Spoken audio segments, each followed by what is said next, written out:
Hello everyone, जैसे कि मैंने कल आप लोगों को बोला था कि स्टडी स्टार्ट करेंगे, तो according to my promise I am going to start 10th class science. So we are going to learn our very first chapter, that is chemical reaction and equation. That is a chapter of chemistry. So डरना नहीं है, chemistry is quite easy. ठीक है, so let's begin to learn. चलिए शुरू करें. So chemical reaction. So reaction होती क्या है, इसको ध्यान से समझ. ठीक है, मैं आपको बहुत सारी एग्जांपल्स के साथ रिएक्शन के बारे में बताऊंगा कि रिएक्शंस होती क्या है. अब अपनी सराउंडिंग में जो भी काम करते हैं, जो भी इन्वॉल्वमेंट होता है, मोस्ट ऑफली वो क्या होती है, रिएक्शंस. हम सांस लेते हैं वो भी केमिकल रिएक्शन, हम सोते हैं वो भी केमिकल रिएक्शन, खाना खाते हैं वो भी केमिकल रिएक्शन है. तो मोस्ट ऑफ द टाइम जो केमिकल रिएक्शन हमारे सराउंडिंग में होती है उसके बारे में बताऊंगा. तो रिएक्शन क्या होती है, कहते हैं कि हमारे पास कोई रिएक्टेंट होता है, कोई भी रिएक्टेंट होता है, इससे बनता है प्रोडक्ट. ठीक है जी, रिएक्टेंट से क्या बना, प्रोडक्ट. मैं इसकी जनरल लाइफ से मिलती जुलती एग्जांपल लेके चलता हूं. फर्स्ट इज, सब लोगों ने पढ़ा होगा, फॉर्मेशन ऑफ कर्ड. आप लोग के मम्मा रोज जमाते हैं. ठीक है, जैसे समर सीजन आ रहा है तो सभी बच्चे खाते हैं, चौंक से खाते हैं. सेकेंड इज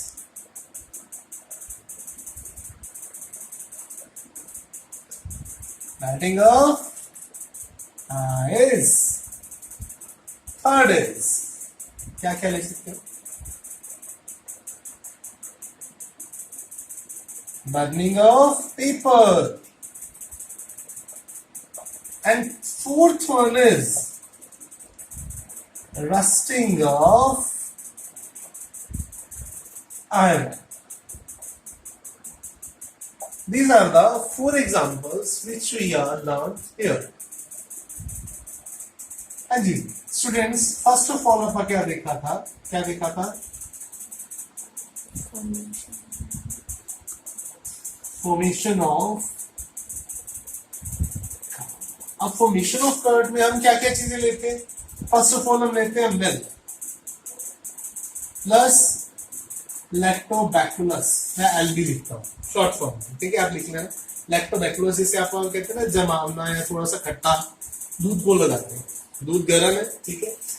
तो ये हमारे क्या हुए, according to me these are your reactants. तो थोड़े टाइम बाद, after few time, what we get, curd. That is your final product.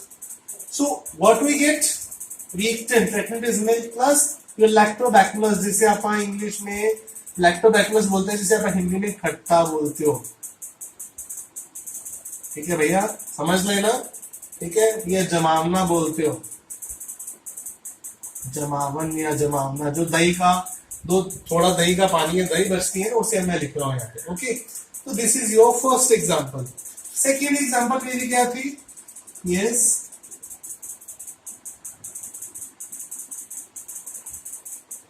Melting of ice. अब देखो आइस का फॉर्मूला क्या होता है, मेल्टिंग ऑफ आइस. आइस का बन रही है मेल्ट होके, वाटर बनेगी. ठीक है ना, तो मैं यहाँ पे एग्जांपल ली, वाटर किसकी फॉर्म में है, सॉलिड फॉर्म में. क्या है ये, आइस है. ये क्या होगा, एक तरह का रिएक्टेंट. इसने क्या बना दिया, प्रोडक्ट. क्या प्रोडक्ट बनाया, वाटर. कौन सी स्टेट में था ये, सॉलिड में. तो ये किसमें बना,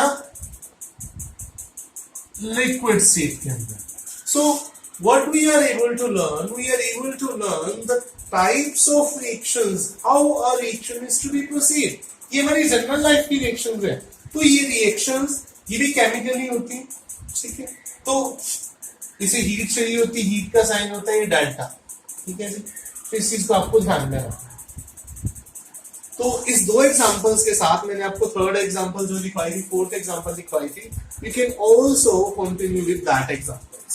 ठीक है जी, तो नेक्स्ट आते हैं आप किस तरह से आप इनके कैरेक्टरिस्टिक्स को फॉलो अप करते हैं. हाँ जी students, Now we are going to start characteristics of a chemical reaction. Characteristics of a chemical reaction means उसकी विशेषताएं क्या है, कि कोई chemical reactions कैसे होती है, उनकी क्या characteristics क्या क्या है. First of all, evolution of gas. यानी अगर कोई रिएक्शन होगी तो उसके अंदर गैस इवॉल्व होगी. जरूरी नहीं है कि हर रिएक्शन के अंदर गैस इवॉल्व होगी. Second is change in A colour. Colour change हो जाता है रिएक्शन में. कई बार आप अगर कोई रिएक्टेंट लेके चलते हैं तो उसका आगे उसके प्रोडक्ट का कलर भी चेंज हो जाता है. I am just going to go through. अब इसको आप धीरे धीरे एक्सप्लेन करेंगे.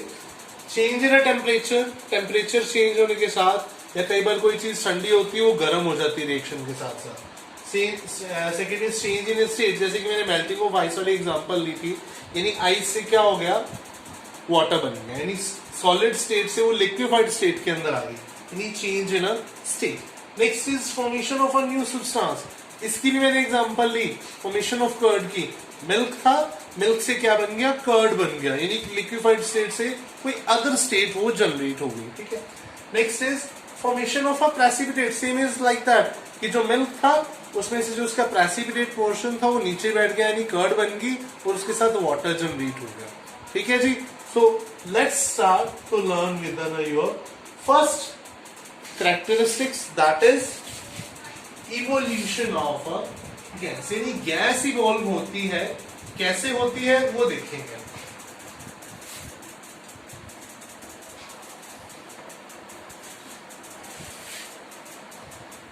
एक लैबोरेटरी प्रोसेस के अंदर मैं इसकी एक एग्जांपल लेके चलता हूं. सपोज दैट आपके पास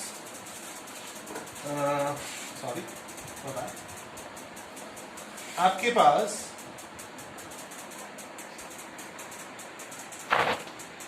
यहां पर एक कॉनिकल फ्लास्क है. ठीक है. आपने इस कॉनिकल फ्लास्क में नीचे लिए zinc granules.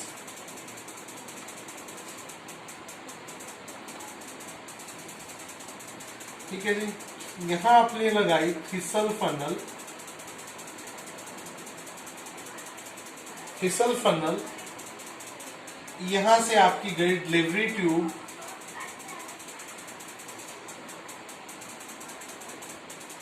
In a beaker. ठीक है. यहां पे एक टेस्ट ट्यूब आपने इन्वर्टेड फॉर्म के अंदर रखी हुई है. यहां पे आपका है water. You can do this reaction only in a single test tube, तो भी ये रिएक्शन हो जाएगी. ठीक है. मैं इसको लेबल करता हूं. दैट इज जिंक ग्रेनुअल्स, यानी जो प्योर जिंक होती है, जिंक मेटल. ठीक है. ये थिसल फनल है.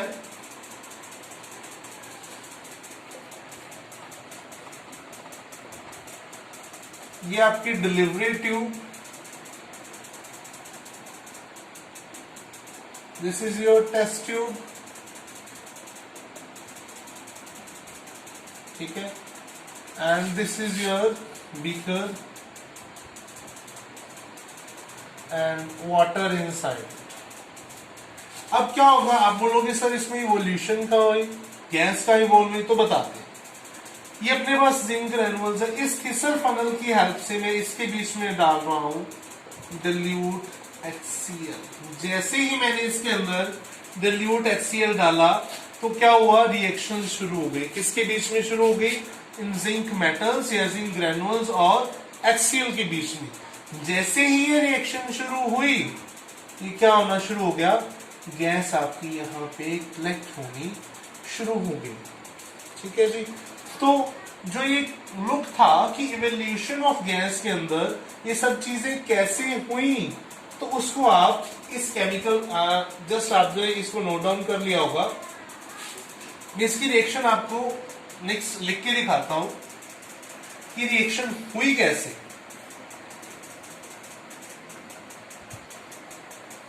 ठीक है. Let's see how is this reaction happen. आपने जिंक मेटल ली. जिंक मेटल के बीच में आपने डाला dilute HCl. dilute HCl डाल दिया. अब देखो रिएक्शन हुई. क्या रिएक्शन हुई, क्या रिएक्शन हुई, मैं इसको आप dilute HCl लिखना है या जैसे भी आपने लिखना है, यहाँ पे डॉट लगा दीजिए dilute HCl Zn के साथ. तो क्या बनेगा, ZnCl2 प्लस H2, इन्हीं 2 मॉलिक्यूल्स आपने लिए HCl2। सॉरी मैं इसको रीराइट कर देता हूं।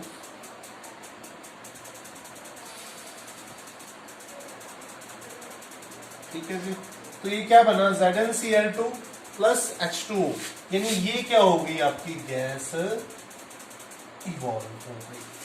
ठीक है जी, okay. So this is the reaction in which we can say evolution of gas. Same reaction you can do with the sulfuric acid. What happened? ZnSO4 plus hydrogen gas evolved. Hydrogen gas evolved. This is reaction number 1. This is reaction number 2. You can do the same thing. Okay. So this is your evolution of gas. हाँ जी students, तो next अपने characteristics है change in colour, यानी कोई reaction के कारण colour कैसे change हो जाता है। तो इसकी मैं एग्जांपल लेता हूं।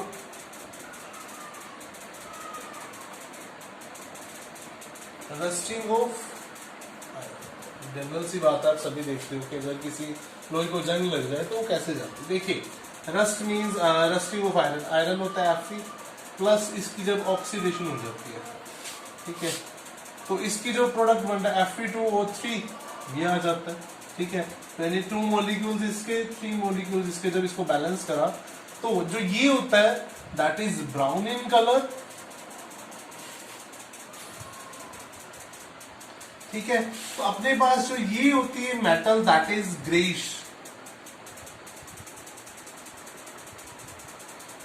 Greyish in colour. ठीक है जी, greyish in color. So this is the change in a color. This is the second characteristics of a chemical reaction. So we are going to learn a third property, change in a state. Change in a state. तो इसकी example भी मैंने आपको दी थी। इसकी क्या example दी थी मैंने? हाँ जी, चेंज इन अ स्टेट कैसे बता सकते हो? Change in a state. Yes, anyone can explain me? Change in a state. तो वही एग्जांपल आप ले सकते हो मेल्टिंग ऑफ आइस की।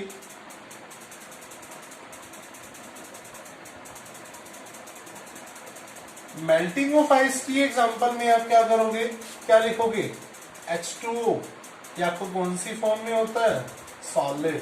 क्या है? आइस। क्या बना है? तो वाटर मॉलिक्यूल ही।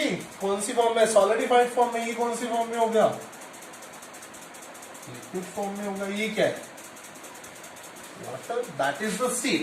देखो चेंज इन स्टेट, सॉलिड से किसमें चेंज हो गया? ये लिक्विड स्टेट के अंदर चेंज हो गया। That is your change in the state. ठीक है, अब इसके अलावा जो अपनी नेक्स्ट प्रॉपर्टी है, this is your third property which we learn. ठीक है, फर्स्ट अपन ने कौन सी करी, कौन सी प्रॉपर्टी करी थी? Yes yes yes, anybody can tell me? Evolution of gas. Second करी थी चेंज इन कलर। थर्ड करी चेंज इन स्टेट। तो come to the next, that is formation of a precipitate. Formation of precipitate. Precipitates कैसे बनते हैं? देखो इसके लिए एक एग्जांपल लेते हैं।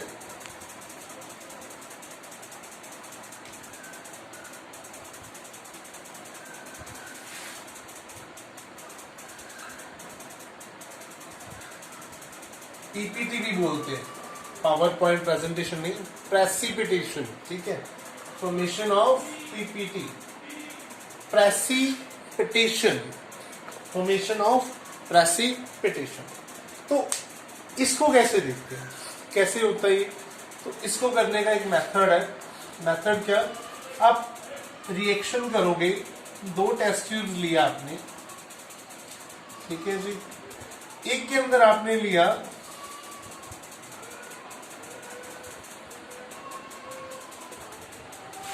इसके अंदर लिया आपने AgNO3 का सोल्यूशन। ठीक है, इसके अंदर आपने लिया, यहां पे आपने क्या लिया? HCl का सोल्यूशन। जब आपने इन दोनों सोल्यूशंस को लिया तो फिर प्रेसिपिटेशन का हुआ, मैंने इन दोनों को क्या कर दिया, मिक्स कर दिया। इन दोनों को मिक्स करने पर मेरे पास क्या बना,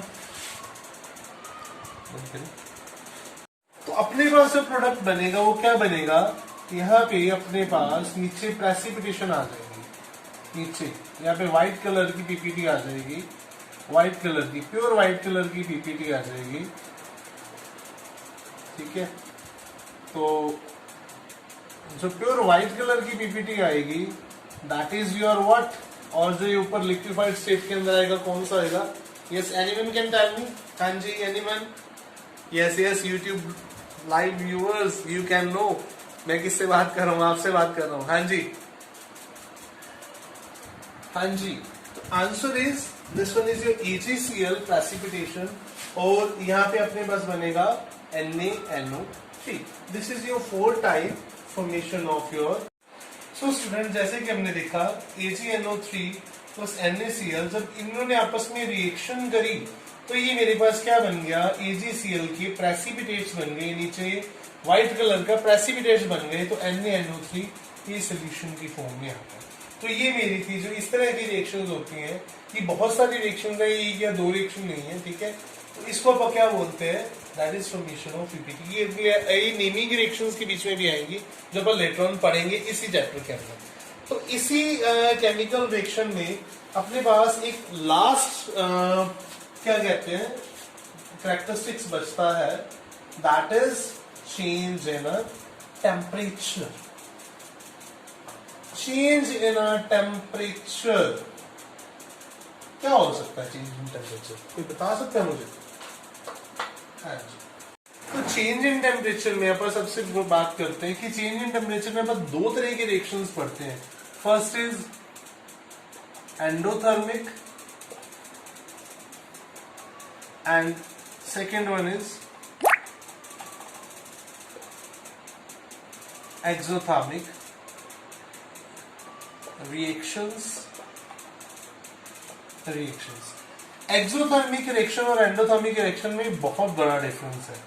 इसमें होता है हीट अब्सॉर्ब होती है, ABSORBE absorb.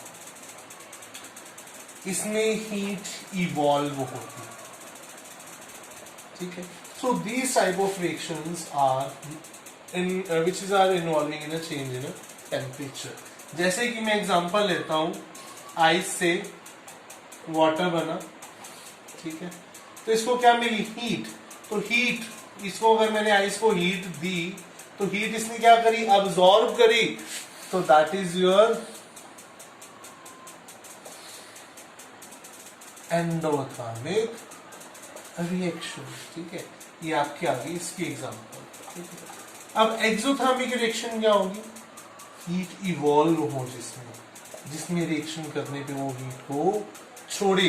This reaction is done by yourself.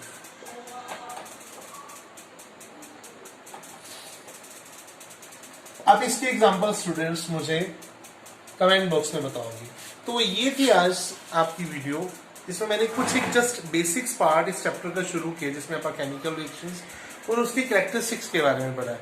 So students कल हम फिर मिलेंगे आपकी पार्ट 2 के साथ इसी चैप्टर में। Stay connected, stay subscribe, like and share my video if you like, ठीक है। Thank you so much, good bye.